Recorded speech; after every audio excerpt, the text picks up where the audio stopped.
साथियों नमस्कार, मैं विनय स्वागत करता हूं आप सभी लोगों का अपने YouTube channel our past and future पर। उत्तर प्रदेश अधीनस्थ लोक सेवा आयोग द्वारा आयोजित की जाने वाली पैट परीक्षा, जो कि एक तरीके से युवाओं के लिए एक मेला है, उसका प्रारंभ किया जा रहा है कल से। 15 और 16 अक्टूबर को दोनों की परीक्षाएं हैं अलग-अलग सेंटर्स पे। तो सभी लोगों ने अपनी-अपनी तैयारियां कर ली होंगी। एक बार फाइनली एक दूसरे को ऑल द बेस्ट बोल देते हैं, जिससे कि आपकी जो आने वाली परीक्षाएं हैं, उनके लिए आप एक अच्छा खासा स्कोर पैट परीक्षा में कर सकें। पैट कोई जॉब दिलाने वाली परीक्षा नहीं है, बल्कि एक क्वालिफाइंग परीक्षा है, तो ज़्यादा टेंशन भी नहीं लेनी है। मगर इतना भी ध्यान रखना है कि इतना भी स्कोर कम ना हो जाए कि आपको भर्तियों से बाहर रहना पड़े। क्योंकि एक ही परीक्षा है जो एंट्रेंस है, मतलब एक तरीका का गेट है जो आपको जॉब तक लेकर के जाता है उत्तर प्रदेश में। तो चलिएगा, यहाँ पर हम लोग एक दूसरे को ऑल द बेस्ट तो बोलेंगे ही कल परसों के लिए, और जैसा भी होगा उसके बाद जब आंसर की आ जाएगी फिर मिलेंगे भी। तो मैं यहाँ पर कुछ चीज़ें अपनी भी शेयर कर देना चाहता हूँ हमेशा की तरीके से। ठीक, अपना जो सेंटर है वो देख सकते हैं मुजफ्फरनगर में है। Grain chamber public school senior wing, Naveen Mandi Sthal, Kukda block, Muzaffarnagar. तो मुजफ्फरनगर में जिन भी व्यक्ति का सेंटर्स है और ये खास तौर से है, वो एक बार कमेंट बॉक्स में बता दीजिएगा, ताकि हो सकता है कि एक बार मुलाकात करने का मौका भी उन लोगों से मिल जाए। बाकी पूरी डिटेल्स जो भी हैं आपकी, आप लोगों की मेरी आप लोगों के सामने है ही। टाइमिंग आप देख सकते हैं, ये 16 तारीख को है मॉर्निंग शिफ्ट में। फर्स्ट मीटिंग 10 से लेकर के 12। लेकिन मैं कुछ चीज़ें ये बताने के लिए खाली यहाँ पर मैं नहीं आया कि मेरा सेंटर कहाँ पे है या कितने बजे है। इसमें कुछ इस बार के पैट में पिछली बार की पैट की अपेक्षा कुछ चेंजेस भी किए गए हैं, जो आप लोगों को बड़ी बारीकी से ध्यान रखने पड़ेंगे। अगर वहाँ पर आप ध्यान नहीं रखते हैं, तो आप लोगों को दिक्कत हो जाएगी। तो वो दोनों ही चीज़ें, खास तौर से 2 चेंजेस हैं, बाकी तो जो भी पुरानी चीज़ें आप लोग करते चले आ रहे हैं, वैसे ही करते चलें। तो सावधानियाँ जो भी हैं, मैं आप लोगों को एक-एक करके गिना दे रहा हूँ, आप इस चीज़ का ध्यान रखें। तो एक बड़ी कॉमन सी बात तो यही है, आप इस चीज़ का हमेशा ध्यान रखिएगा कि कोई भी लापरवाही आपको पूरे एग्ज़ाम से हाथ धुला सकती है। तो कोशिश करें कि जब भी आप एंट्रीज़ फ़िल कर रहे हों, तो जल्दबाज़ी किसी प्रकार की नहीं होनी चाहिए। अपनी सारी एंट्रीज़ बिल्कुल आराम से और शांत दिमाग से आप लोगों को फ़िल करनी है। ऐसा हमेशा हर किसी व्यक्ति को लगता है कि मेरे से गलती नहीं होगी, जबकि ऐसा बिल्कुल नहीं है। गलतियाँ होने में बिल्कुल समय नहीं लगता, और किसी भी व्यक्ति से गलतियाँ हो सकती हैं। जब तक हमसे भी गलती नहीं हुई, हमें भी ऐसे लगता रहा, लेकिन हुआ है ऐसा। तो मैं आप लोगों से यही कहना चाहता हूँ कि आप किसी भी ओवर कॉन्फिडेंट में ना रहें। कोशिश करें कि एक बार में आराम से देख करके उसको फ़ील करिएगा, ठीक है? बाकी जैसा भी होगा वहाँ आप देख लेंगे। बाकी आपको लेके क्या ही जाना है, एडमिट कार्ड तो जाना ही है, फ़ोटो लेकर के जानी है 2, हालाँकि यूज़ नहीं होता उसका। एक एडमिट कार्ड की फ़ोटोकॉपी और एक पहचान पत्र, ठीक है? कोई भी ओरिजिनल आईडी आप अपनी लेके जा सकते हैं, आधार कार्ड बेसिक तौर से, वो तो सब आपको जानकारी है ही, उसमें कोई कहने वाली बात नहीं है, ठीक है?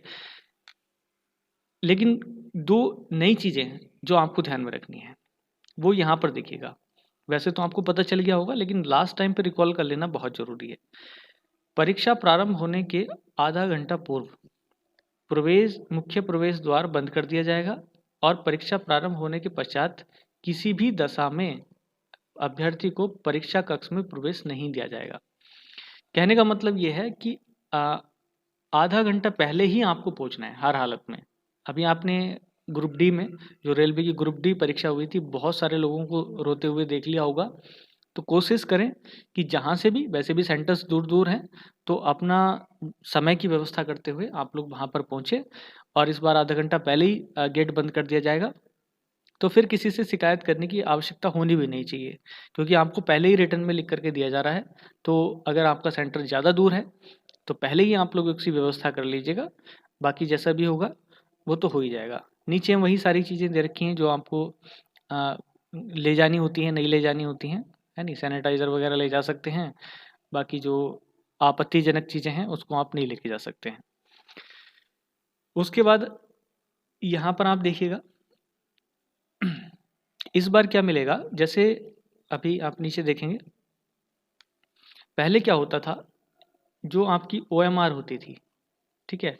तो ओएमआर पे आपको फिल करनी होती थी, जो क्वेश्चन बुकलेट थी उसका जो पार्ट होता था ABCD, ठीक है, सीरीज, पार्ट कह रहा हूँ मैं, सीरीज, तो उसकी सीरीज चलती थी। तो सीरीज इस बार नहीं चलेंगी, बल्कि उसमें एक कोड मिलेगा आपको। तो कोड को ही आपको OMR में फिल करना पड़ेगा। आप नीचे भी देख सकते हैं, अभ्यर्थियों को सचेत किया जाता है कि उनकी OMR उत्तर पुस्तिका का मूल्यांकन उनके प्रश्न पुस्तिका प्रश्न पुस्तिका क्रमांक, थोड़ा माफी चाहूँगा, प्रश्न पुस्तिका क्रमांक के आधार पर ही किया जाएगा। तो बात हम समझ गए हैं, जो सीरीज होती थी ABCD, वो ना होकर के एक नंबर आपको मिलेगा जिसे कहा जा रहा है प्रश्न पुस्तिका क्रमांक, ठीक, क्वेश्चन बुकलेट नंबर के आधार पर ही किया जाएगा। अतः इस संबंध में अभ्यर्थीगण द्वारा विशेष सतर्कता अपेक्षित है। तो सबसे ज़्यादा जो ध्यान रखना है वो यहाँ पर रखना है। प्रश्न पुस्तिका क्रमांक गलत भरे जाने की दिशा में अभ्यर्थी का स्कोर भी त्रुटिपूर्ण हो जाएगा, जिसके लिए अभ्यर्थी स्वयं पूर्णतः उत्तरदायी होगा। आयोग द्वारा परीक्षा के उपरांत इस संबंध में कोई भी पत्राचार स्वीकार नहीं किया जाएगा। तो ये चीज़ वो है जिसके होने पर आप बाद में किसी से शिकायत भी नहीं कर सकते हैं और ना उसका सुधार कर सकते हैं, ठीक है। तो जब कोई सुधार हो ही नहीं सकता, जब कोई प्रावधान इसमें है ही नहीं, तो फिर पहले ही आपको सतर्कता के साथ ये सारे काम कर लेने हैं, ठीक है। तो ये चीज़ आपको ध्यान में रखनी है। बाकी तो आपको पता ही है, वहाँ पर आपके सिग्नेचर वगैरह, हिंदी में नाम भी लिखा जाएगा और हस्ताक्षर भी आपके कराए जाएंगे। तो वो तो सब चीज़ें वहीं पे पता चल जाएंगी, लेकिन दो चीज़ें जो आपको विशेष तौर से ध्यान रखनी थी वो यही है। तीसरी और इम्पोर्टेंट बात, पहली चीज़ें तो ये दो तो हो ही गई, वो ये है कि जो भी आप लोगों ने तैयार किया वो तो हो गया, ठीक है। अब किसी भी प्रकार से अपने आप को अंडर एस्टिमेट करने की आवश्यकता नहीं है। जितना भी तैयार हो गया आप ये समझ करके जाइएगा कि हमारे लिए इनफ है और किसी भी चीज़ की हमने इसमें कोताही नहीं बरती है। अगर आप अपने आप में निगेटिव भाव रखे रहेंगे कि बहुत सारा छूट गया, ये नहीं हो पाएगा मेरा ये सेक्शन, तो उसमें दिक्कत हो जाएगी। अब आप ये सोच करके रखिए कि आपके सारे सेक्शन तैयार हैं और आप उसको अच्छे से दे करके आएंगे, अच्छे से ही उसको कवर करेंगे।